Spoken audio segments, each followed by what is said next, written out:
Salut à tous. Comme toutes les 2 semaines, on se retrouve pour une nouvelle vidéo Actu et Théorie sur Stranger Things. Et en ce mois de janvier, on se remet encore de tout ce qui nous est tombé dessus pour la nouvelle année. Pour ceux qui n'ont pas tout suivi, je vous invite à jeter un œil sur ma dernière vidéo. Et pour les autres, on va continuer à aller en explorer quelques points très intéressants. Au passage, merci et bravo à tous ceux qui ont participé à ma série de 3 quiz. Ils étaient de plus en plus coriaces. On reviendra probablement sur ce format avec d'autres séries, et puis même avec Stranger Things d'ailleurs. On fera ça sûrement à l'occasion de la sortie de la saison 3. Bref, pour l'heure, il est temps de rentrer un peu plus dans toutes les investigations. Allez, c'est parti.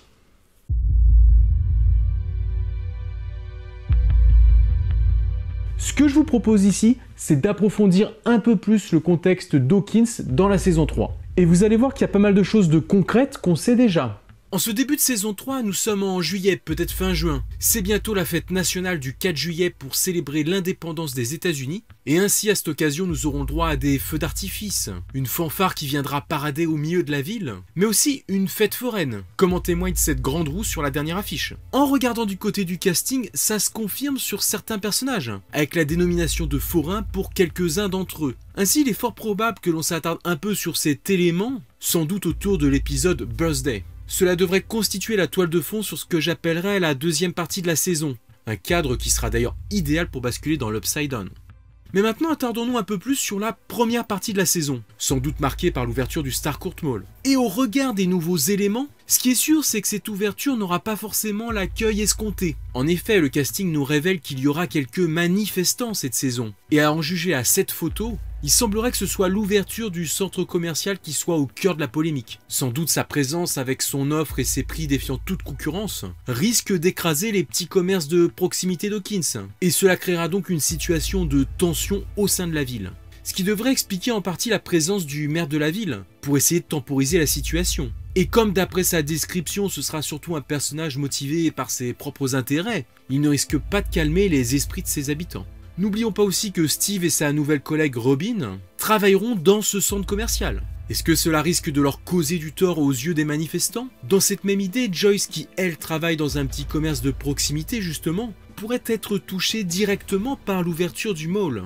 On peut imaginer qu'elle pourrait risquer de perdre son emploi. En tout cas, cette situation de troubles, d'animation et de manif pourrait être les diversions idéales pour masquer les activités d'organisation malveillantes, enquêtant sur les anciennes activités du Hawkins Lab et sur Eleven, que ce soit sous la forme d'agents d'État ou d'espions russes. D'ailleurs, la Lynx Corp a maintenant de grandes chances de servir de couverture à l'un ou à l'autre, car on sait qu'il y aura des acteurs, des figurants, prévus pour jouer des gardes de Lynx Corp. Autrement dit, l'entreprise aura aussi un bâtiment, un lieu dédié à leur activité, avec sans doute quelques secrets à cacher. Un endroit qui pourrait faire l'objet d'infiltration et de piratage, comme on l'avait vu la dernière fois. Tous ces éléments concrets nous permettent déjà de définir un peu plus le contexte. Alors après, comment cela sera-t-il utilisé? On peut toujours en avoir une certaine idée. Mais attention aux frères Duffer qui sont très bons pour nous créer des effets de surprise. Et la menace pourrait très bien venir de là où on ne s'y attend pas. Au final, ce climat de confusion risque bien de profiter à quelqu'un en particulier, le Mind Flyer.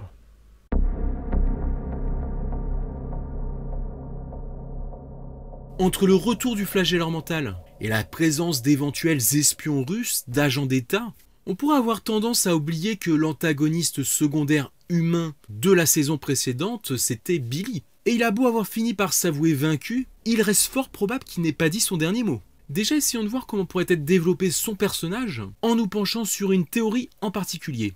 On l'a vu la dernière fois, les frères Duffer sont des fans de Stephen King. Et ils avaient, il y a quelques années, essayé d'obtenir en vain les droits pour tourner une adaptation de It.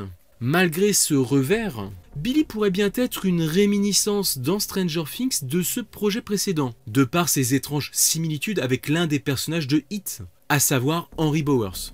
À commencer par leur agressivité naturelle et leur tendance à l'intimidation inspirée tous deux de l'exemple d'un père très autoritaire et violent, ce qui en fait d'emblée des personnages détestables. En plus, ils sont dans les deux cas des clichés du bad boy, qui vient persécuter les plus faibles et membres de la bande de héros, apparaissant tous deux à bord de voitures très ressemblantes. Et puis regardez de plus près, ils ont tous les deux un prénom de 5 lettres se finissant par un Y. Alors, coïncidence? Bref, des personnages assez similaires. Et si dans le cas d'Henry, le personnage prendra une tournure plus sombre, et passera un cran au-dessus en devenant le pantin d'une entité démoniaque, On peut vraiment se demander s'il n'en sera pas de même avec Billy. Le premier indice qui va dans ce sens, c'est le regard qu'il lance à sa sœur à la fin de la saison 2. Il a perdu une bataille mais n'a pas dit son dernier mot. Il faudra compter sur lui dans la prochaine saison, ça c'est sûr.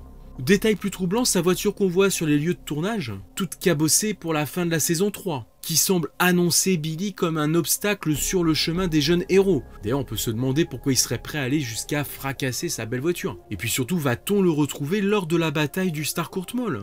Donc oui, alors on peut se demander si, comme Henry, il ne sera pas manipulé par une entité maléfique. Ici, le flagelleur mental, qui devrait justement avoir besoin d'une aide extérieure, dans notre monde. Un pion qui serait ses yeux et ses oreilles. Et pour ça, Billy paraîtrait tout désigné. Enfin, dernier indice, on se rappelle tous de cette scène complètement improbable, en fin de saison 2, avec Karen appréciant fortement la compagnie du jeune playboy. Et cette scène est importante car elle ne sert absolument à rien dans la narration de cette saison 2. Et c'est donc clairement un jalon placé pour la saison suivante. Billy risque à coup sûr de revoir Karen, et de lui refaire le même numéro, étant donné qu'elle ne semble pas insensible à son charme. Après, à savoir, est-ce que ça ira plus loin que ça ?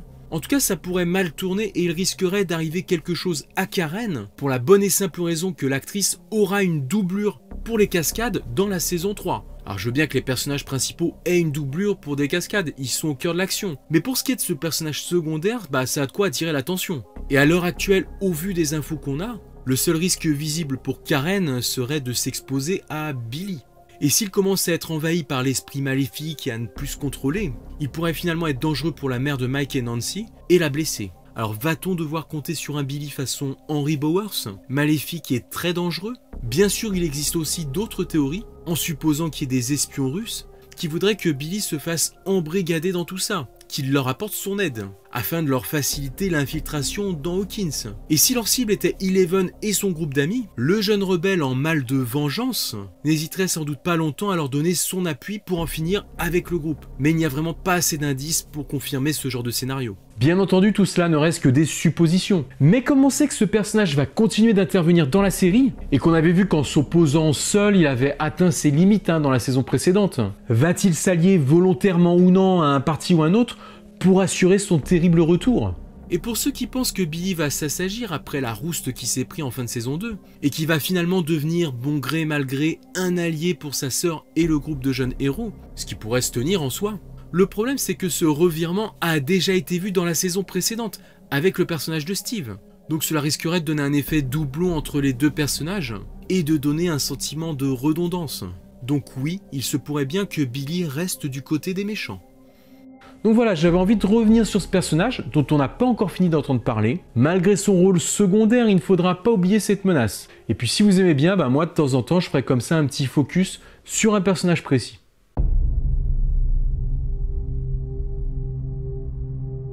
Toujours en recherchant ce que pourrait être cette étrange créature sur l'affiche, avouez que ça vous intrigue vous aussi. Eh bien des théories commencent déjà à naître autour de ce qui s'apparenterait à des sortes de grosses pattes quand on y regarde bien. L'une de ces théories inspirées des 2 saisons précédentes s'amuse à regarder du côté du jeu Donjons et Dragons pour essayer de trouver la créature qui se cacherait hors champ, étant donné que les jeunes héros font souvent le rapprochement entre les monstres de l'Upside Down et leur jeu de plateau. Et si comme pour moi ces étranges pattes vous évoquent une araignée, alors cette trouvaille devrait vous plaire. Bon, ceux qui me suivent sur Instagram doivent déjà se douter de ce que je vais montrer. Vous avez déjà eu le droit à un petit échantillon. D'ailleurs, au passage pour les autres, n'hésitez pas à m'y rejoindre. Toujours est-il que dans le jeu en question, il existe justement des créatures mi-araignées, mi-humains.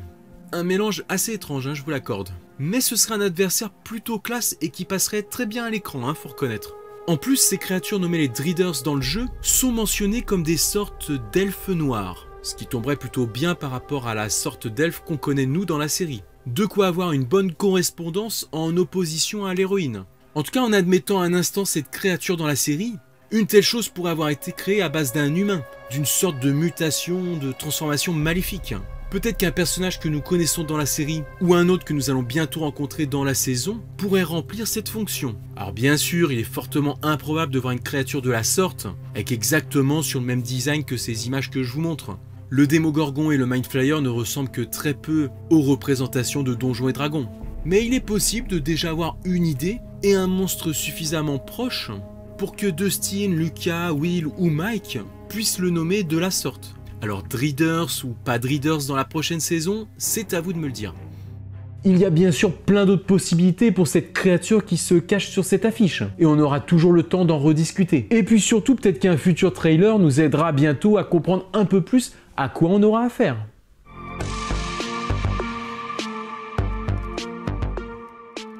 Comme je sais que quelques-uns parmi vous me suivaient depuis la Belgique, aujourd'hui j'ai eu envie de vous saluer en parlant de la convention de comics et science-fiction prévue à Gand les 6 et 7 avril prochains. Et comme on parle ici de Stranger Things, sachez que si vous allez y faire un tour, vous aurez peut-être la chance d'y croiser Gaëtan Matarazzo, alias Dustin rien que ça, car il s'est ajouté à la programmation de l'événement Fact, après déjà Mads Mikkelsen et Dolph Lundgren. Donc pour info, il sera présent sur les 2 jours pour des photoshoots et séances de dédicaces, avis aux amateurs belges de la série, et puis aussi aux autres d'ailleurs.